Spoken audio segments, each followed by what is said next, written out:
వెంటపాటి పుల్లారావు గారు, మీ పరిశీలన ఏంటి? జాతీయ రాజకీయాలని, ప్రధానంగా తెలుగు రాష్ట్ర రాజకీయాలని చాలా సంవత్సరాల నుంచి మీరు పరిశీలిస్తున్నారు.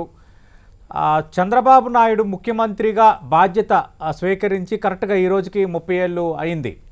మధ్యలో ఆయన ఓడిపోయారు, మళ్ళీ గెలిచారు. ఇక చంద్రబాబు నాయుడు పని అయిపోయింది, టీడీపీ పని అయిపోయింది అన్న ప్రతి సందర్భంలో రెండోసారి మళ్ళీ గోడకు కట్టిన బంతిలా తిరిగి ఆయన విజయం సాధించి చూపారు రాజకీయంగా.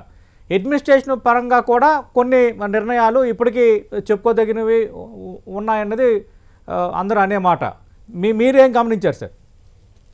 ఒకటి ఫస్ట్ అండ్ ఫార్మోస్ట్ అక్కడ మన ఫ్రెండ్ రాజేష్ గారు కూడా నమస్కారం మీకు అందరికి. నమస్తే. మెయిన్ థింగ్ ఏంటంటే పాలిటిక్స్ లో సర్వైవ్ అవ్వాడు.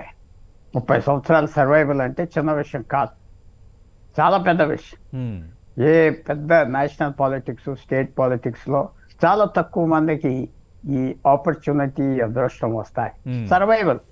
ఇప్పుడు ఆయన 83లో 78లో ఎమ్మెల్యే అవ్వాడంటే 45 years పాలిటిక్స్ లో ఆయన ఏదో పొజిషన్లో ఉన్నారంటే శరద్ పవార్, కరుణానిధి, ఇలాంటి కమల్నాథ్, ఇలాంటి వాళ్ళు ఒక 100 మంది ఉన్నారు మన దేశంలో. వాళ్ళ లైన్లో ఉన్నారు. చాలా సీనియర్ మోస్ట్ కూడా అవేర్.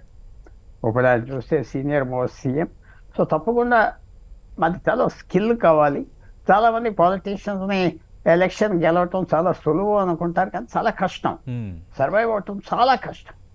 ఓడిపోయాక మళ్ళీ రావటం అదృష్టం ఉండాలి, ఎన్నో కలిసి రావాలి. సో లక్ ఉన్నది, స్కిల్ ఉన్నది, సర్వైవ్ అవ్వారు. ఆబ్వియస్గా చాలా పేషెంట్ మ్యాన్, చాలా పేషెంట్, చాలా ఓపిక ఉన్నది. ఆయన చుట్టూరా సమయంలో ఉండేవాళ్ళు చాలామంది పొలిట్ బ్యూరో మెంబర్స్ అందరూ అప్పటి నుంచి నాకు బాగా తెలుసు. ఈ గత 5 సంవత్సరాలు తప్ప బాగా తెలుసు. అన్ని కంపేర్ చేసుకున్న వాళ్ళ నోట్స్. సో చాలా ఇంట్రెస్టింగ్గా మనం చెప్పాలంటే ఆయన రీజనల్ లీడర్ అవ్వుండిన నేషనల్ పాలిటిక్స్ కూడా పెద్ద రోల్ ప్లే చేశారు. అవును, ఆయనకి చాలా అదృష్టంగా నరసింహారావు గారు గవర్నమెంట్ 96లో పడిపోవటం, ఆయన అప్పుడు పెద్ద రోల్ ప్లే చేశాడు. ఎందుకంటే ఆయన కోఆర్డినేట్ చేయగలిగాడు. ఆ యునైటెడ్ ఫ్రంట్ గవర్నమెంట్స్ 2 వచ్చినాయి. చాలా పెద్ద రోల్ నేషనల్ పాలిటిక్స్లో కూడా ప్లే చేస్తూ వచ్చాడు. తర్వాత ధైర్యమైన నిర్ణయాలు కూడా తీసుకున్నాడు. 99లో ఆయన 98లో వాజ్పేయిని సపోర్ట్ చేశారు కదా. అవును, ఆయన బాలయోగి స్పీకర్ అవ్వాడు, సపోర్ట్ చేశారు. చాలా ధైర్యంగా ఎల్లరు అనుకుంటే పాలిటిక్స్లో ఏంటంటే మెయిన్ థింగ్ పాలిటిక్స్లో ఎవరు అన్ప్రెడిక్టబుల్గా ఉండాలి. కలవనన్న వాళ్ళు కలవాలి, అలైజ్ అన్నవాళ్ళు కానన్న వాళ్ళు విరోధులలో కలుపుకోవాలి. ఇవాళ ఉదాహరణ చెప్పాలంటే మన ప్రధానమంత్రి నరేంద్ర మోడీ, మన ప్రభుత్వం చైనాతో, రష్యాతో స్నేహం సడన్గా అంతా ఇంత డీప్గా అయిపోయింది కదా ఒక వారం రోజుల్లో. అవును, అమెరికాను వదిలేసాం కదా.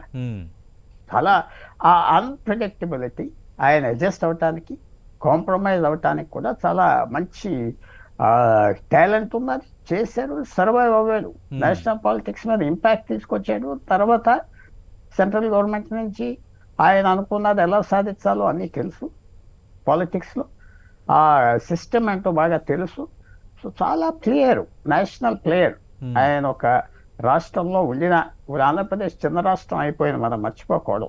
ఒకనప్పుడు బిగ్గెస్ట్ 4వ 5వ రాష్ట్రం. అవును. సో ఆయన లక్కీగా ఆయనకి మళ్ళీ ఈసారి కూడా నేషనల్ పాలిటిక్స్లో రోల్ రావటం. సో తప్పకుండా మనం అది అడ్మైర్ చేయొచ్చు. ఎందుకంటే పాలిటిక్స్లో ఏంటి, సక్సెసే కదా మనం అడ్మైర్ చేస్తాం. అవును, సక్సెసే కదా. ఫెయిలియర్ అయిపోతే మళ్ళీ ఇంకా ఫినిష్, చాప్టర్ క్లోజ్డ్, మళ్ళీ కనపడరు. ముఖ్యమంత్రులు ఎంతమంది తిరిగేవారు సింహాల్లాగా ఓడిపోయాక మళ్ళీ కనపడరు, డిసపియర్ అయిపోతారు. Cabinet ministers, even prime ministers. అందువల్ల ఆ సర్వైవల్ ఇన్స్టింక్ట్స్ ఉన్నాయి. నేషనల్ లెవెల్ ప్లే చేశారు, సిస్టమ్ తెలుసు. సో అదృష్టం కూడా కలిసి వచ్చింది, నో డౌట్ అబౌట్ ఇట్.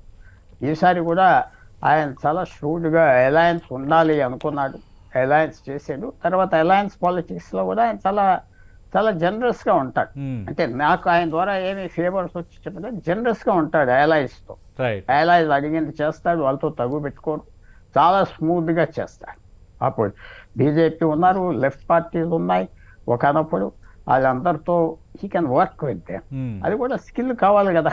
అవును, వాళ్ళకి ఇబ్బంది పెట్టకుండా వాళ్ళకి టికెట్లు ఇచ్చి సర్ది ఆ స్కిల్ ఉన్నది. సో అందువల్ల ఇవాళ ఆయన ముఖ్యమంత్రిగా చూస్తున్నారు. మళ్ళీ 2024లో ఆ స్కిల్ఫుల్గా పాలిటిక్స్ నావిగేట్ చేశారు. సో దేర్ఫోర్ తప్పకుండా యాజ్ అ తెలుగు మనం వెల్కమ్ చేయాలి, Hmm. లాంజివిటీ ఉండాలనుకుంటా. నేను ఎప్పుడు ఎమ్మెల్యేలు ఎంపీలకి వాళ్ళకి టైం ఇవ్వాలి. ఉమ్, గబగబా వన్ టర్మ్ చేసేది పోతే అతని కాంట్రిబ్యూషన్ ఏమి ఉండదు.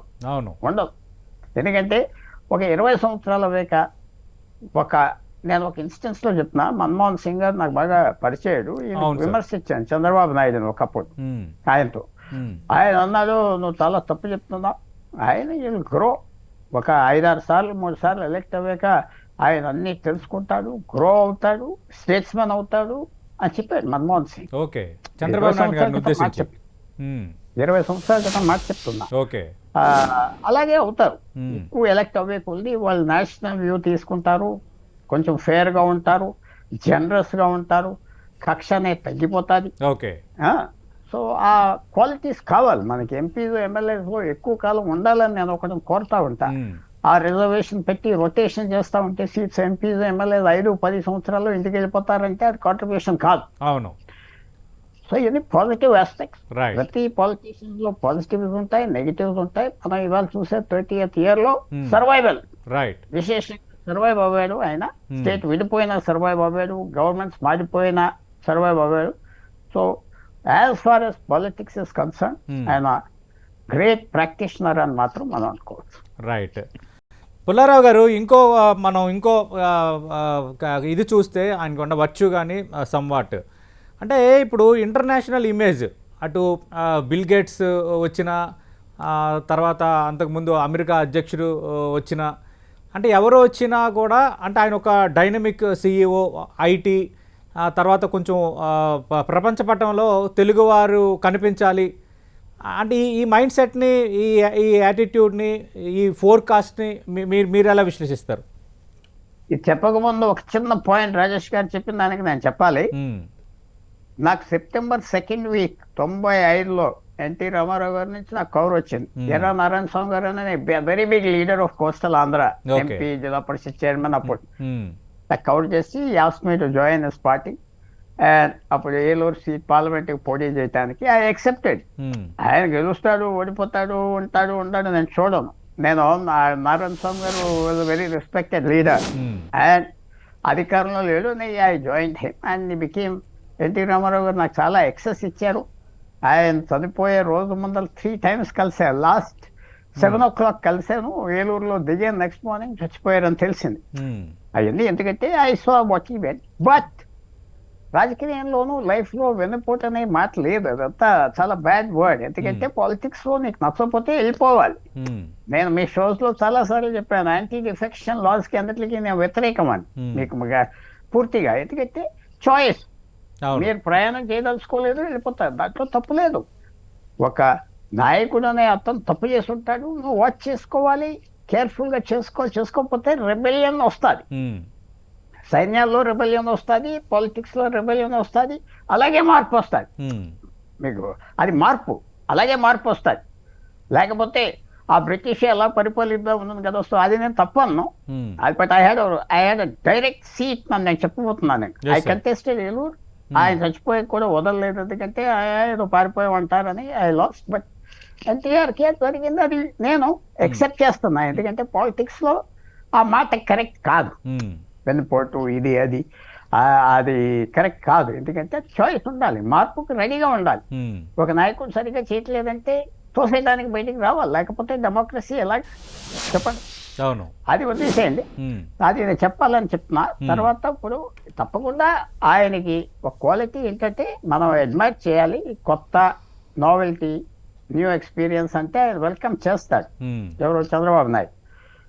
క్విక్గా గ్రాస్ప్ చేస్తాడు, వాళ్ళకు ఫేర్ ట్రీట్మెంట్ ఇస్తాడు. అవన్నీ ఉన్నాయి. అందులో ఆశ్చర్యం ఏంటంటే ఆయన ఏదో హార్వర్డ్లో చదవలేదు, లేకపోతే ఉస్మానియాలో చదవలేదు, తిరుపతిలో ఎక్కడో చదివి ఇదంతా గ్రాస్ప్ చేసాడంటే I have to admire it. మనం తప్పకుండా మనకి ఇప్పుడు నవీన్ పట్నాయక్ అన్నీ చేయగలుగుతున్నాడంటే ఆయన ఎడ్యుకేషన్ వేరు. అవును, ఎక్కడో ప్రివిలేజ్డ్గా పైకి వచ్చాడు. ఈయన చిన్న స్థాయి నుంచి వచ్చి ఇవన్నీ చేయగలిగాడు, గమనించగలిగాడు అంటే it is definitely to his credit. ఆ టైంలో ఇప్పుడు అందరూ ఆ మాటలు అంటున్నారు, అందరూ ఎగురుతున్నారు, అందరూ అదే డావోస్ అంటున్నారు, అక్కడ అంటున్నారు.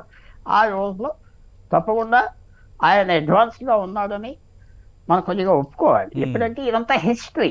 రైట్ 20-30 సంవత్సరాల తర్వాత మనం ఫ్రీగా మాట్లాడుకోవచ్చు. ఆ రక్తం వేడిగా ఉండదు, మనం ఆబ్జెక్టివ్గా చూడవచ్చు. 20-30 సంవత్సరాల టైం చాలదు, కానీ బట్ ఒక జనరేషన్ 2 జనరేషన్స్ జరిగిపోయినాయి కదా ఆల్రెడీ. అంటే పుల్లారావు గారు నేను అదే అంటున్నాను, అప్పుడు జనరేషన్స్ వేరు ఇప్పుడు జనరేషన్స్ వేరు, జనరేషన్ గ్యాప్ పెరిగింది, కానీ ఇంత టెక్నాలజీ పెరిగింది, సోషల్ మీడియా వీటి ఇంపాక్ట్ అన్నీ పెరిగాయి, కానీ ఆయన స్థానాన్ని ఆయన ఫేమ్ని ఆయన అట్లాగే స్ట్రాంగ్గా కాపాడుకుంటూ వస్తున్న ఆయనని ఎలా అర్థం చేసుకోవాలి? చాలా చాలా స్మార్ట్. వ్యవసాయం వేస్ట్ అన్నది ఆయన అన్నది ఏంటంటే ఆదాయం లేదు కదా వ్యవసాయం నుంచి. ఆ వరి వరి వరి వరి వరి వేస్తే 60-70 వేలు 50 వేల 40 వేలు వస్తుంది సంవత్సరానికి ఎకరానికి, అంతే కదా. ఆయన చెప్పింది హై ఇంటెన్సివ్ అగ్రికల్చర్ కావాలి, ఇన్కమ్ కావాలి, అది చేసుకోవాలి. ఆ లైన్లో తప్పే వల్లేదు. ఏంటంటే ఓ మాట తీసుకుని ఇలా అన్నాడు అలా చేస్తాడు ఇదా అదా అదే అదే అని చెప్పడానికి ఎవరి మీద అయినా అది రావచ్చు. అది చాలా ఫ్యూచర్కి ఆలోచించే మనిషి, తప్పకుండా మనం ఆ క్రెడిట్ ఇవ్వాలి. ఎస్, ఎన్నో మిస్టేక్స్ ఉంటాయి, ఎన్నో వీక్నెసెస్ ఉంటాయి, అవన్నీ ఉన్నాయి. చాలా వీక్నెసెస్ ఉంటాయి, ప్రతి ఒక్కరికి ఉంటాయి, ప్రతి నాయకుడికి ఉంటాయి. ఇప్పుడు నరేంద్ర మోడీ గారికి వీక్నెసెస్ ఉన్నాయి, స్ట్రెంగ్స్ ఉన్నాయి. సో అవన్నీ అలా ఉండగా ఆ టైం అప్పుడు ఆలోచించుకోవటానికి తప్పకుండా మనం ఆ క్రెడిట్ ఇవ్వచ్చు. రైట్, ఆ క్రెడిట్ ఇవ్వాలి. ఎందుకంటే అది 30 సంవత్సరాల క్రితం ఆలోచనలు రావటం, అవి గ్రాస్ప్ చేయటం, ఇట్స్ డెఫినెట్లీ క్రెడిట్. రైట్.